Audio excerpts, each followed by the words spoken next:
मला सांगा, उद्या जालना शहराचा आराध्य दैवत असलेलं श्री आनंदी स्वामी महाराजांची पालखी उद्या पार पडणार आहे प्रभागामध्ये. काय सांगणार तुम्ही? महानगरपालिकेला बऱ्याच तयाऱ्या त्या ठिकाणी कराव्या लागतील. आज विद्युत विभागातर्फे आज आणि कालमध्ये पालखी मार्गावरचे बरेच पदवे बदलून नवीन लावण्यात आलेले, अद्याप बरेच बाकी आहे, ते सगळे तिथे लागले गेले पाहिजे. तसेच पालखीच्या मागे पुढं स्वच्छतेसाठी घंटागाडी मागे पुढं असली पाहिजे, जेणेकरून पालखी येण्याच्या आधी पण आणि नंतर पण जी काही स्वच्छता आहे ती करता येईल. एक गाडी कायम त्या ठिकाणी असलं पाहिजे. आणि पालखी मार्गावर मी आजच महानगरपालिकेचे पाणीपुरवठा अभियंता बगडे यांच्याशी चर्चा केली.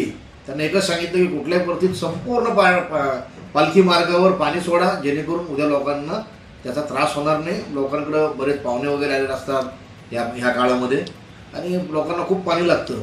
तर पालखी मार्गाला सडा रांगोळी करण्यासाठी खूप पाण्याची आवश्यकता आहे. अशा परिस्थितीमध्ये पाणीपुरवठा विभागानं पाणी सोडलं पाहिजे, अशी सर्व जय्यत तयारी महापालिकेनं करावी अशी मी त्यांना विनंती करतो. पालखी मार्ग बऱ्याच ठिकाणी काही पददिवे बसले नाही किंवा आज महापालिकेला पददिवे विभागाला काय आवाहन करणार? मी आज सकाळीच पदवी विभागात जाऊन आलो. त्यांनी मला त्याचं पूर्ण दिलं. मी 2-3 जाऊन तिथं सतत पाठपुरावा करत होतो. त्यांनी काही लाईट बदलले आणि काही लाईट बदलायचे बाकी येतं, ते आज त्यांचं दिवसभर काम चालूच आहे. आज संध्याकाळपर्यंत बदलतो त्यांनी आपल्याला शब्द दिलेला आहे.